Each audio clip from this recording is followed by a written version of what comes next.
This country's not going to be saved from the top because that's where all the rot is. It's too deep. It's going to be saved from the grassroots. Good morning, everybody, on this August the 5th.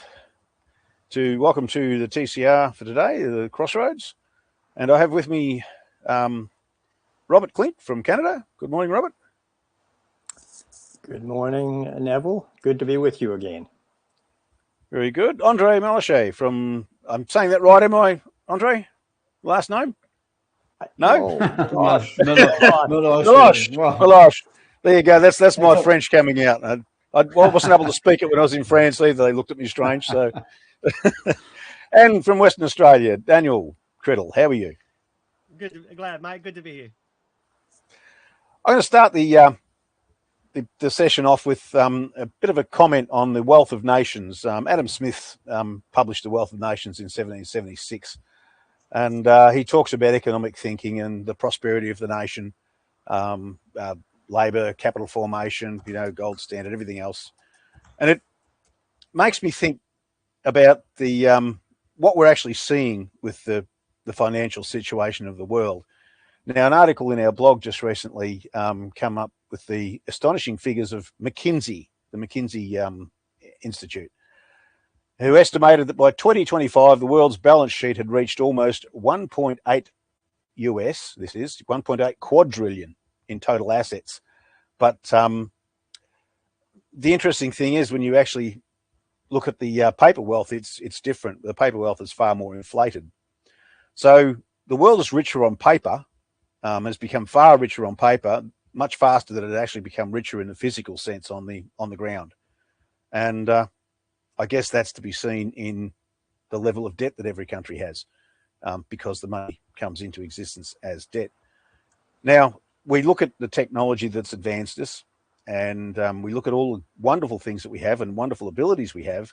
We look at the increasing number of poor people in the world that have no access to it. And again, I would suggest this is because of that inflated figure. And it links to just about everything. We were talking about it earlier before we started this morning. Every little thing that we have these days seems to be dollar valued. It has some sort of a paper value to it, whether it's real or not. And in Australia, we have a housing crisis. We have a problem where we don't have enough houses, and the government keeps telling us they're going to fix it. But they keep throwing more hurdles in the way. There's more and more paperwork. I started to do a bit of a rabbit hole look the other day about this. At the Sydney Morning Herald, for instance, the cost to the buyer as inflated prices fall. Now, with the house market, we are seeing a static market at the moment. We're seeing things not going to auction because there's no one turning up at the auctions to bid on them. And it's happening in increasing amounts. It's only just starting to happen, but we're also seeing the potential for house prices to fall. Now, when a house is first bought and you buy it and it gradually increases, people have been looking at it over the last, 20, 30 years probably as a boom market. So you buy in, it inflates, and you can sell at a dearer price. You make money and you move on to the next stage. You no longer have your house as a home. It's become an investment, and you're looking for that paper inflation. The house is still exactly the same as it was, but for some reason it's worth more on paper. Now, that's all well and good while that happens, but the government encouraged people to take out a 5% deposit. They allowed people to have a 5% for a deposit on a house, and you could then get a mortgage. Now, that's not a very big deposit because that doesn't pay even a fraction of the interest over the period of the time of the loan repayment. But what happens when the house that was worth $600,000 suddenly devalues and becomes worth $500,000? What happens to your mortgage? You're still up for the $600,000 mortgage, even though the house is now worth $500,000. If it drops to $300,000, what happens? Or $400,000? Suddenly you're $200,000 down the drain. Who takes up that slack? Nobody, because the paper side of it is still there, and you're still expected to pay back that paper value, even though selling up all the assets that you've got will not meet those figures. Now, if that isn't the biggest disconnect from the real world to the concept that we have of money issued as a debt, I don't know what is. that should be one of the stark reminders to us that this system does not work properly. We're seeing speculation, we're seeing gambling with the very belief in our system. And that is why we push for Douglas social credit and a true recognition of what wealth really should be. And on that note, I might hand over to Robert to have a bit of a discussion on that, because Robert's been involved in this sort of thing. What do you say? The emphasis and the importance of cultural heritage, which relates to it, believe it or not, because it's the concept of having a family home, not the concept of what it's worth. It's what you have when you're actually creating a home, is you're creating something that is part of your life. Why should you put a variable speculation of price on it? It has a price, and the price is there in family. It's not in monetary terms. So, André, Bob, would you like to make comment on what I said? I hope I haven't confused it too much. If you put all your assets on a speculative basis, then you're hoping that you can buy them and they will appreciate. It destables everything in society, and particularly a family home. Now I see no individual family homes being built. I see apartment blocks going up everywhere. It reminds me of what happened in the Soviet Union and Mao's constructions after the communists took over in China, and they wanted to bring all the peasants into the city, and you ended up with exactly what Marx was talking about, a rootless proletariat. It's the communists who created it, and it's a very bad way for society to be trending. It's not trending there on its own. It's being guided there by financial policy. But, the discovery of Douglas was that there is always a deficiency of buying power in comparison with the prices of goods on the market, except in very exceptional circumstances like wartime. I guess maybe we're going to have permanent war now with politicians like Trump. But in sort of normal peacetime, there is always a failure of the productive system to deliver enough buying power to allow people to buy what they're producing. It's really an idiotic situation, and Douglas drew attention to it. It was really astonishing. In fact, he said, you would think anybody would have noticed this, but they hadn't. It's so evident once you think of it. It's the basis for poverty amidst plenty, for one thing, which we always have with us. So Douglas identified this shortage, and he said, what can we do to fix it? And what he proposed was an adjustment in prices. It's just like, when you go to a store and you get a discount on something. Well, the store makes up the difference between the previous price and what it gets out of you. But this doesn't add anything to the overall buying power of the community. So Douglas was talking about infusions of financial credit in order to allow the lowering of prices. And we talk a lot about the national dividend, but that was secondary to the compensated price. Douglas wanted to fix this problem with our price system. And he came up with the national dividend as a way of distributing a part of this deficiency of buying power that would enhance personal freedom, because you have to get money into people's hands somehow. And especially in the situation we're in now, where there is displacement of labor all the time because of technological progress, you've got to find a way to give people money, unless you're just going to let them starve. So, or let them go to food banks, a wonderful solution, in modern society to people's problem with hunger. But so this was the basis for Douglas's monetary reform proposals. And it's not a matter of anybody having an option if we want to make the system work. The system doesn't work because it's got this flaw in it. And the effect of the flaw is that we have this, enormous accumulation of debt, so great now that we can't even contemplate getting out from under it. And this is a constraint on our future freedom.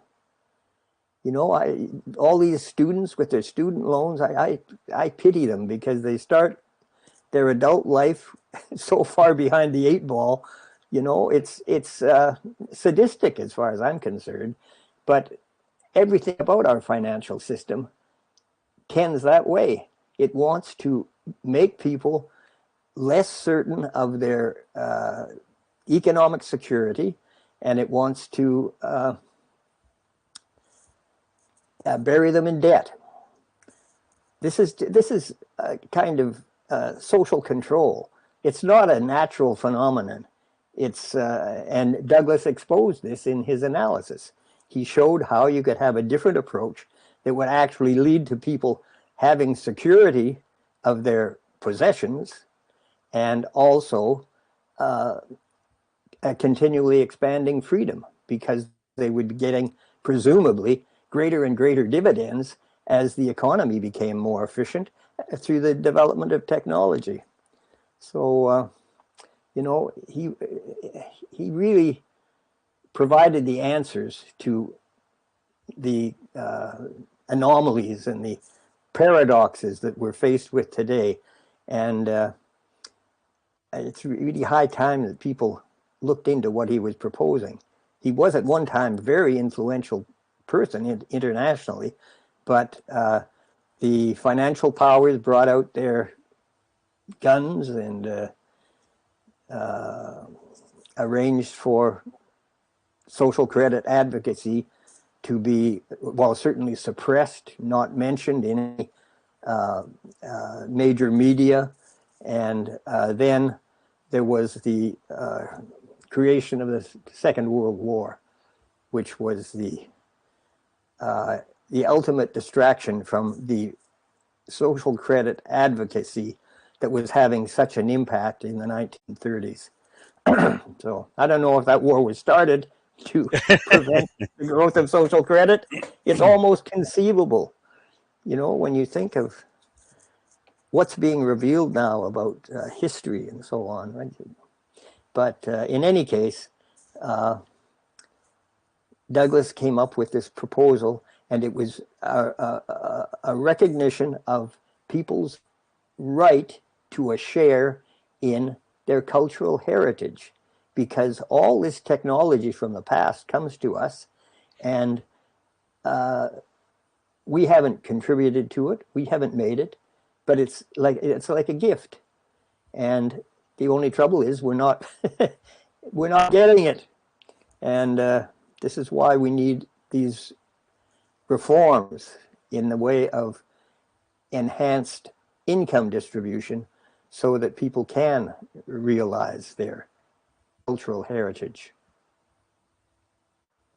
Yep, that's what we're talking about. I made a couple of notes. When you're talking about people having to move around a lot, the destruction of community becomes part of the problem, because when people do move around, then they don't have that same sense of community. You've got too many people coming and going, and it makes it harder to build that trust and faith within local groups. André, you were talking earlier about something similar, about programmed obsolescence and whatnot, which also fits into that, because that's the destruction of cultural heritage, isn't it? Yes, you're right. It's a distraction because you were mentioning Adam Smith and the Wealth of Nation, and I can advise your viewers to read Baron Metal, the book of Michael Jones. The title is History of Capitalism as the Conflict Between Labor and Usury. And he's referring in this book to the Wealth of Nation. And he's also explaining the emergence of modern capitalism in England, in Germany, France, And up to a certain point, this expression, the wealth of nation, we should be in the wealth of nation. We should not have to work to sustain ourselves or to survive. We should be able to work if we would want to do it, let's say in the system of Douglas, because we want to improve the productivity, the production, not the productivity. I will make a difference, because you have all those gain of productivity that they were pushing down our throat for about 40 years, that you have to improve the gain of productivity so companies will flourish, they will make more profit. It never happens because it's always on the back of the working class. The duties are for the working class, and the rights are for the ruling class. And up to a certain point, it did not change 200 years after this book was written, The Wealth of Nation. We are still in the same situation, and it's even worse because Robert mentioned, and you displayed the world clock debt, that will never be repaid. And I was making a joke in one of my essays a couple of years ago. I was saying the Rothschilds' asset will never be for sale. There will never be speculation on this because they're accumulating wealth all the time. And for us, I would say for us, the working class, or let's say the peasants, we will have to leave a mortgage in our will, because house has not become something that you need to create something. It is something, an object of speculation. And people, they rely on this because the model pushed them to think that their house was an object of speculation, where the house should be a place where you are living your intimate life. We go to the ancient Greek. The intimate life was the prerogative of a woman, and the public life was the responsibility of men. If you link this to program obsolescence, Robert was mentioning in Soviet Union, they were building things that were lasting, washing machine that would last a lifetime. Today, we don't have this anymore, yet we have the technology to do it. And it's quite funny because they always propose the Chinese model. But I'm saying the Chinese, they're not better because they're producing the same scrap that they sell us, and they increase their exportation market, which is another flaw in the system, according to Douglas. Import and export, the commercial balance. All this is described in the doctrine of Douglas. And he was explaining that this gap that we always see and that Robert talked about, it's not a coincidence. It's organized like that. And of course, the ruling class doesn't want people to see this gap, because as the minute they will start to understand that the consumption can never follow the production, or the income can never follow the cost, they will ask themselves, but we will always be more poorer and poorer and poorer until we have nothing, like Klaus Schwab was saying, and we will be happy. This will not happen. This is not only a not sustainable model, it's an immoral model. And they know it. And the problem is, like Solzhenitsyn was saying, they know that we know. So they're not happy. They're not happy that we can express ideas, that we can challenge this system. You were mentioning Adam Smith. I'm sorry. Those systems, whether it is John Maynard Keynes, Adam Smith, those things never worked. And that's why they're pushing it all the time. It's like you use the same strategy and you arrive at the same conclusion. And then you realize that maybe you should change your strategy because it doesn't work. In my opinion, today, we arrive at a point where it will just crash. It will just crash 2029. I don't know when, but it will crash. What will come out of it? I say, for example, to social creditor, we have to develop a strategy to bring this doctrine up front. Because when the system will collapse, people will ask solution, and they will ask maybe viable solution, not a system that enslaves us generation after generation. Which, yep, we have to be there when the proverbial hits the fan. We have a solution, and we have a solution that relates to the real wealth that we have, not the inflated paper wealth. And I think that is crucial. Daniel, you're doing quite a bit towards that with your orations. So would you like to mention that along with anything else that you have to what we've so far today? So sure. My channel is the Douglas Social Credit Study Group on Rumble. I orate Douglas's works because when I started this, I thought it was quite a fantastical thing. I see it as the future. It's the way to go. And I tried to speak to my sister about it. Both sisters. I've got two sisters, and they, like a lot of modern people in the modern age, unfortunately, have no interest in reading, which is quite unfortunate. I mean, reading is absolutely essential to improving yourself. So I decided to take the avenue of orating Douglas's work because I have met many people. They've talked to me about their audiobooks. They love their audiobooks. So I thought, oh, well, I'll contribute to the social credit movement by orating Douglas's works for people to listen to. I may not be doing the man himself justice simply because I may have a grating voice or my flow of my voice and the way I read it might not be great, but I am reading from the source material. And in so doing, it's obviously helping me out understand social credit, but hopefully I can help others understand it as well. So in addition to, on the same channel, you see me with my videos, I do mail drops. I have printed flyers that I like to put into people's mail drops to help bring awareness, much like the Pilgrims of St. Michael. As I understand it, once every 6 months, they do a national mail out for people to become aware of Douglas Social Credit. And I try and spend a lot of time canvassing businesses. I go into businesses and I speak to them directly about what they're doing for their business and how Douglas Social Credit would help them. And primarily, I try to emphasize the fact that they would be able to sell their inventory. What they've got on the shelves, they would be able to sell because their consumers would have the money to buy. And it's the strangest reaction from business owners. They're not too concerned. I mean, if you're a business owner, your whole point is to sell things. Why wouldn't you want to sell the goods that you've got or the services that you've got? So I unfortunately believe a little bit more pain has to come down the pipeline. I don't desire this. I don't wish it upon anybody. Unfortunately, it might just be a case of the only time you'll move is when your house is on fire.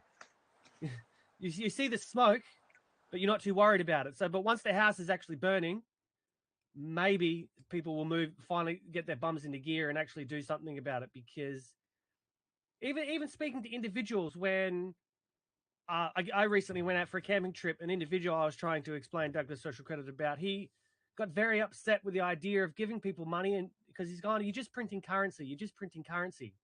And it's like, well, yes, that's what the banks currently do. And I would like to relate this back to the housing prices and the mortgage that we have. First of all, the word mortgage is French. And it stands for death pledge, as I understand it. And it's the financial system that stops you from consuming. Now, I might be a bit controversial by stating this on a public forum, but the Australian Constitution is a massive gift for Australians. Again, I don't mean to be rude. I'm not too concerned about the rest of the world. But the Australian Constitution is a marvelous document. Our forebears that set up this country have given us a fantastic document. It's a great gift. And it's section 115 of the Australian Constitution states, shall not mint coin in anything other than gold and silver in the repayment of debt. Now, it doesn't actually say anywhere in that document about being able to put a money figure on the coin itself, whether it's 1 ounce or larger, it doesn't matter. But I was trying to explain to this individual that when the bank gives the loan, they sit in their office and they push the numbers on the keypad, while you, as the mortgagee, are stuck working in the ditch, destroying your body and your life to repay that loan, to repay that debt. So how about we actually give the Australian citizenry the benefit of the doubt, and it's theirs to begin with anyway. The money system is really meant to be a public institution as opposed to a private one, which is the way it's currently being operated, and give them the money to go and pay their debt. As easily as the debt was created, every bank loan creates a bank deposit, and every time you repay that bank loan, the money is destroyed.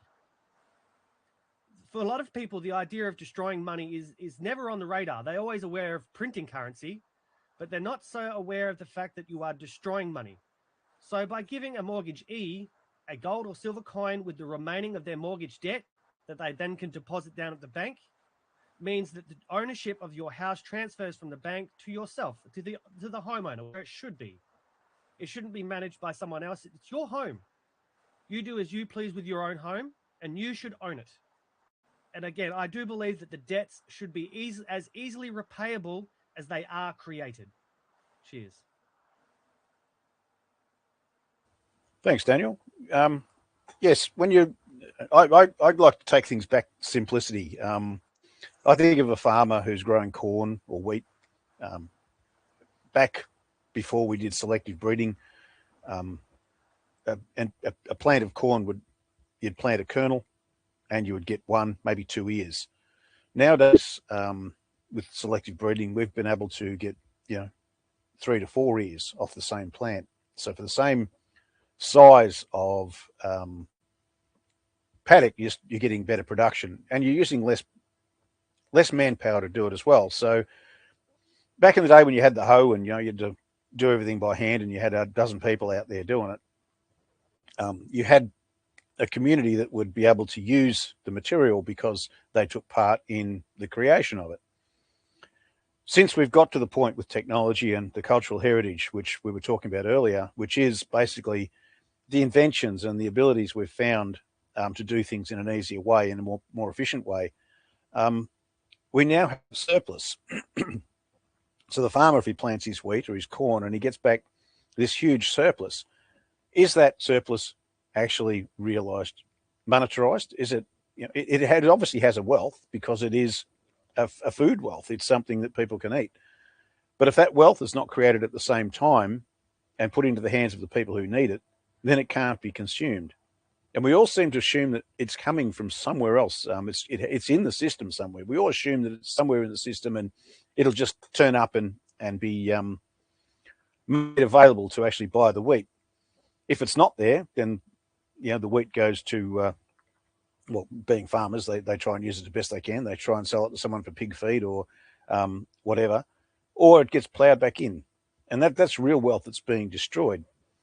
If we can destroy it like that, why is it not possible to, put money into the hands of the people who need it to actually buy it? Because it exists. It's a part of our cultural heritage that we have been able to create this abundance. And again, that comes back to the poverty amidst plenty sort of an attitude. Everything we do, we've got to that point. And with when André, you were talking about the planned obsolescence and about people being able to make a fridge, or white goods that would last a long time. We still can. I mean, the first fridge that we had as a married couple was my wife's grandmother's fridge. And it was probably, 60 years old when we got it. And it continued on. It's not that long since it passed away. And that was basically because we couldn't get a part for it. It was still functioning.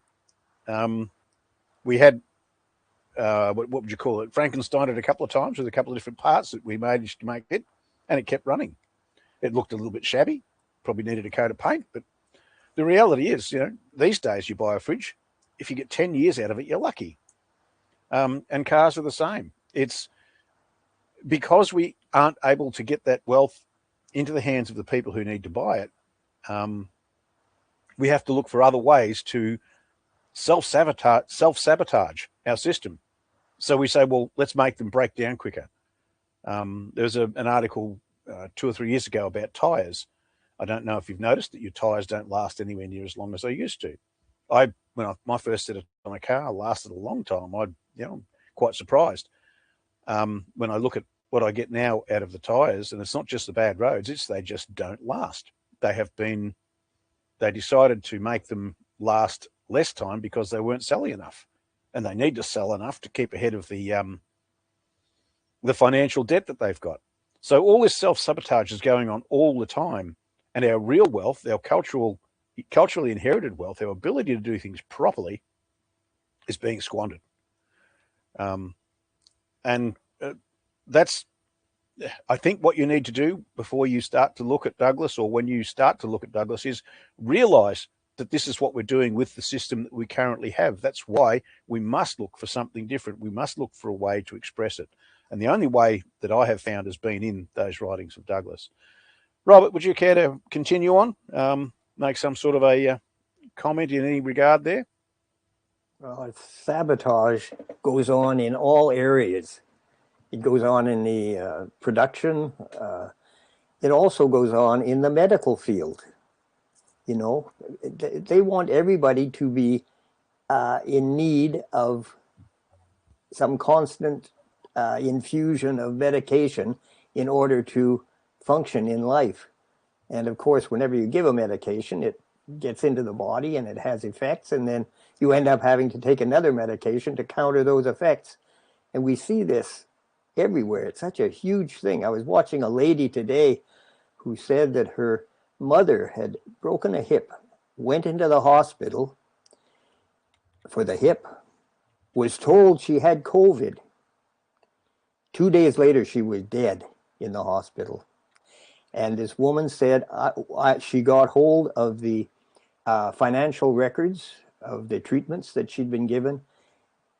$100,000 for 2 days treatment in a hospital. I'd say that's a big incentive not to solve health problems. So we see this in all areas. And you mentioning the refrigerator that you inherited. Well, I have a sister-in-law who has a dishwasher that is over 70 years old.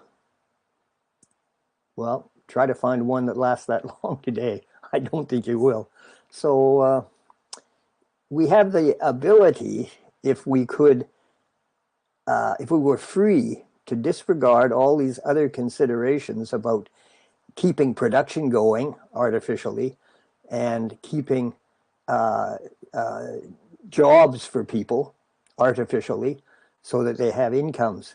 If we were freed from that, and that is what social credit financial reforms would accomplish, then we'd have a transformed world. We really would. It wouldn't be driven, as it is today, in all sorts of wasteful and destructive directions. I mean, what could be more destructive than war?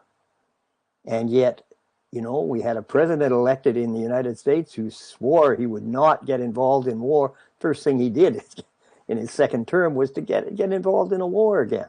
Well, it's because that is a form of waste that distributes incomes. You know, if you get everybody building armaments or fighting in a battle, it's a material that is destroyed. It doesn't do anybody any good. It does people harm.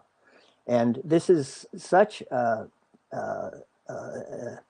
tendency in our society to have things that are harmful encouraged because they distribute incomes to people who need jobs. It's absurd. It's preposterous. But this is the way our economy works, and it is a model that is accepted by every professional economist I'm familiar with. It makes absolutely no sense, but they go along with it because they're wanting to keep their jobs too. And when we went through the COVID period, we found that people who were trying to think for themselves, think originally, and be perhaps critical about what was going on, they were punished so severely, you know, kicked out of their profession. It's absolutely a scandal, but this system has to protect itself, and it is always using psychology to achieve its ends. You know, it's got people so befuddled so they can't think clearly about economic issues or many other issues too. But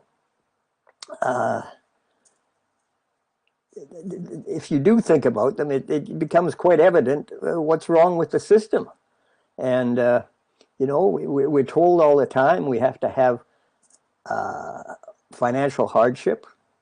We can expect what? We can expect recessions. We can expect maybe a depression. Why? What changes? We've got all the same means, physical, technological means, to maintain our standard of living as it has been. And it should be improving. It shouldn't be taking us into a recession or a depression. That is so illogical.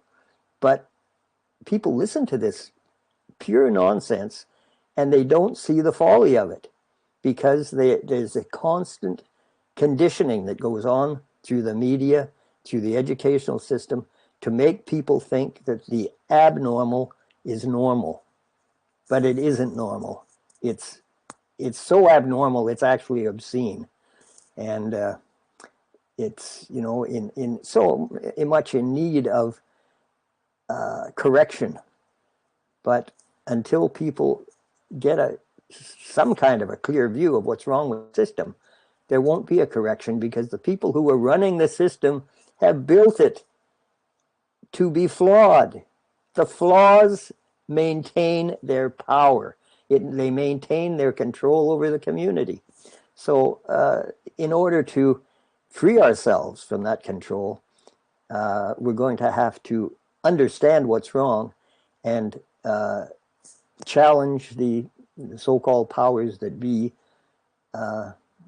to alter the systems they've installed to make us all virtual slaves. Yeah, it is abnormal, definitely, and it's abnormal with an intent, most definitely. The rising, they talk about the rising bubble of housing prices, which is what we started out on. And then, of course, you've got the bubble bursts and it all goes back to normal, or it all goes back to some semblance of normality. What does that even mean? How did that bubble come about? Who ends up with the final benefit from having a bubble that blew up and bust? Is it for someone's entertainment? Some kid out there waving a bubble wand and saying, "There it is. There's a housing bubble we're going to create." Who ends up getting splattered? It's the individual. It's the person on the street, and not the banks, not the elite that control it, and not the people in charge of the economic system. They're the ones that end up, with money still. Whereas we move out, which again is all part of intent to bring us in under control. We must be capable of being controlled, because that's what they fear the most. The fact that we might suddenly decide to wake up and see that the reality is not what it should be. We might see that the emperor doesn't have his clothes on. Earlier, you were talking about flock cameras and security, Andre. That's part of the control system. Would you care to make your comments on those? Thanks. Yes. Well, first of all, I would like to reassure Daniel about his audiobook. I've listened to some of them, and your diction and your reading is perfect. So that's a good. It's very, very interesting, and it's interesting when you can read the text and you hear at the same time the narrator.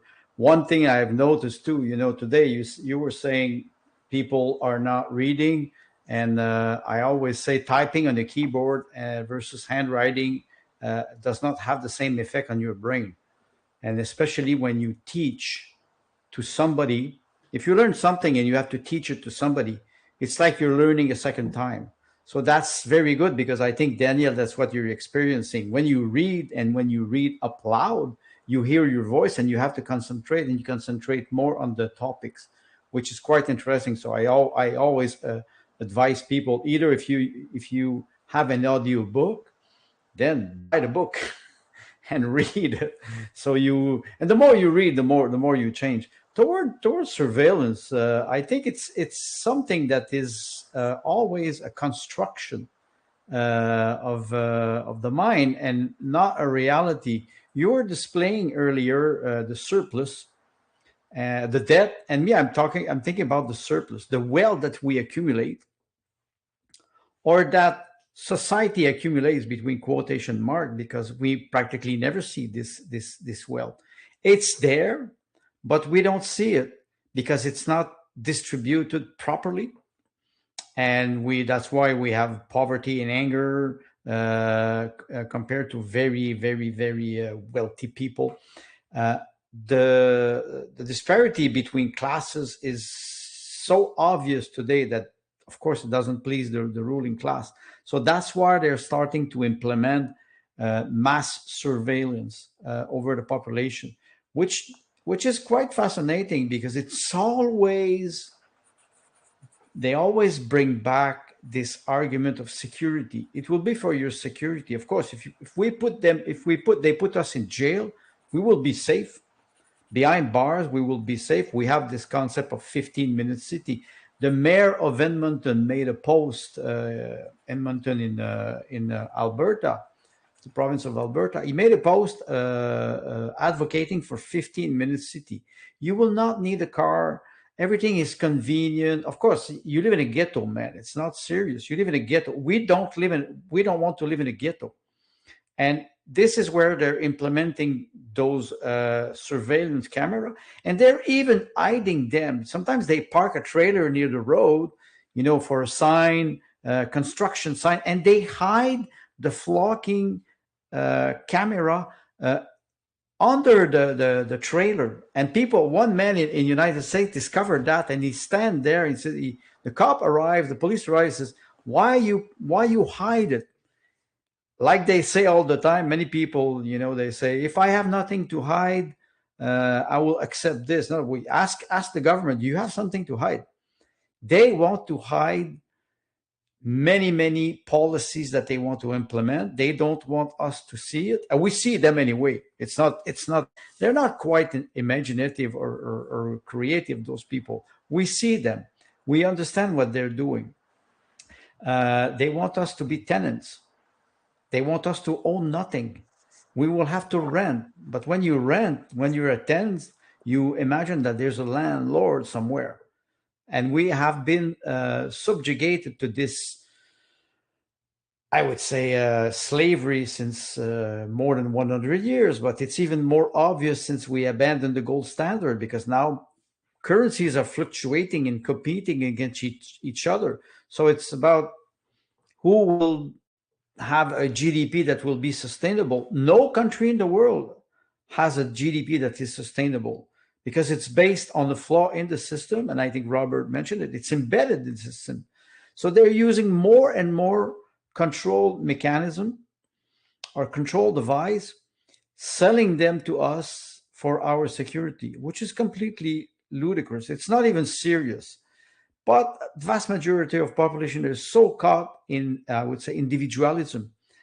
There was a phrase from Sigmund Freud, 1900. He was talking about Germany at the time. He was living in Austria and in Vienna. And he was saying, in Germany, there are not a lot of laws, but they are respected.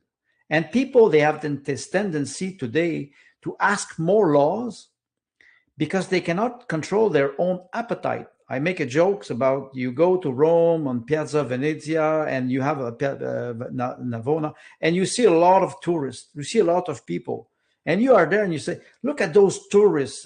We would be it would be so nice if we would not have tourists, but all the people are there sees you as a tourist too.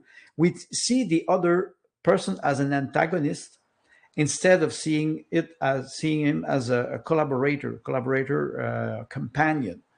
We are pit against each other instead of watching or trying to observe who's creating this system. The financial system, the ruling class, the idea of the ruling class will provide work, provide income for the working class. That never worked. The Marxist system never worked. And we're arriving at the end of capitalism. You said something, Neville, about, let me just remind, I took a note about this. I think it was relevant. We were talking about program obsolescence. And I think, when I was listening to you, I think they brought the idea of climate change, or the ideology of climate change, to hide the fact that the program obsolescence was creating more and more waste, and to hide the fact that pollution was becoming a real issue. And because we cannot hide the fact that pollution is huge. And maybe they arrive in this, how can we hide the collapse of the actual capitalism, neoliberalism? Maybe we'll invent this idea of climate change to hide this program of obsolescence and make people consume less. First of all, consume less, degrowth, reduction of the quality of life, while we have innovation and discoveries that are supposed to bring us more wealth, more leisure, more time to create. We were talking, I think, last week or 2 weeks ago about beauty and creation. I think they knew what they were doing. We know what they're doing. I think our job is to make it more obvious for common people so they can grasp the system and they can understand it more. Yeah, in some ways, I understand exactly what you're saying about pollution. We are, I mean, reality is social credit's the ultimate greenie when you think about it. We're not a left-leaning greenie. We're not being pushed from outside to try and change the system to the advantage of those people controlling us, which is what, unfortunately, the Greens seem to have been reduced to. We are actually concerned about pollution because if you think about what's abnormal, I mean, war is one of the worst things you can have, of course, but the next step, I guess, is pollution, the destruction of our environment around us so that we can't live like we should be able to live. We've got to worry about our health. We've got to worry about the health of birds with this rise of bird flu in Australia and around the world, you know. They've got all sorts of markers and things that they can now classify things with, but are they looking at the true symptom? You know, what's the right? Bird flu's been around for years and years, you know. Suddenly they've been able to classify it and they can call it H5N1. They can call it whatever they feel like. And they may have discovered a classification system that is fabulous. I'm really happy that they know the attachment points within the genome that it attracts to, because it does give us an understanding and gives us a better understanding to actually start to treat things if we need to. But the reality is it's been around for centuries. What about all of the previous bird die-offs? What were they caused by? Were they caused by flu? Does it matter whether you name it, you know, H5N1 or H4, you know, N3? It's that makes no difference. The biggest problem that we have, as you say, is either pollution or stress on the environment. If the bird is like a human being, if we get run down and suddenly we're susceptible to everything else, then yeah, we're going to die of colds and flus because we are already in a weakened state, and that comes about by pollution. In the main, you know, a lot of the causes, it could be reduction in food supply because of some form of pollution or overfishing. It's the potential for all these things is out there, but we're only allowed to look at the one little part of it, and we're expected to be fearful of it, and we're expected to take all sorts of restrictions because of it.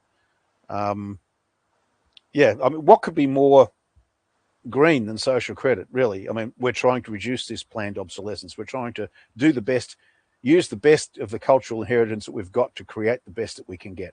And the fact that we're classified as right wing and the Greenies, you know, are classified as left wing, it's just a label. It's, you know, if they are true believes in the environment and want to see what's best for mankind and the planet, then they should be social creditors.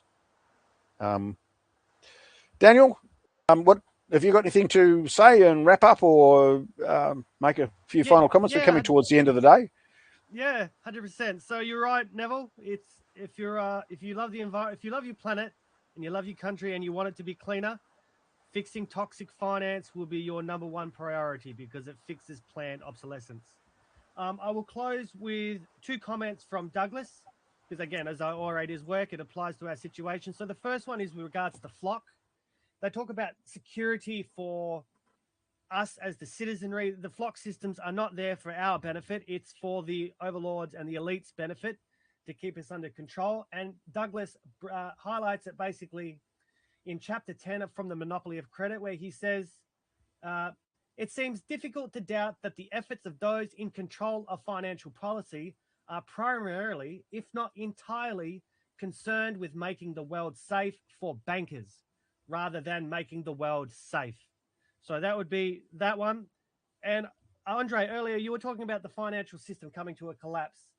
So if I would also like to quote from chapter 1 from the Warning Democracy, again by Clifford Hugh Douglas.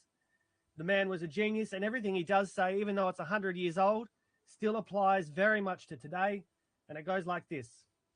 There is a great deal of truth in the saying that people will do anything for the poor except make them rich.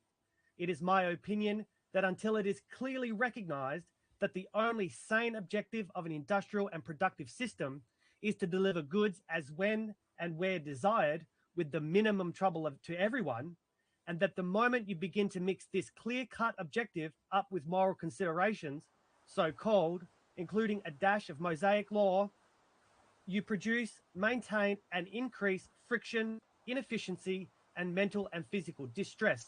And that if you persist, as we are persisting, in this confusion of objective, you will eventually arrive at a situation involving the serious elements of breakdown. And that's what we are really seeing in the world. We are seeing the elements of breaking down. So that would be my closing comments. And if you are a social creditor and you're viewing this, please tell everyone that you know. That is the only way we are going to achieve some kind of change, is if people are aware of their options.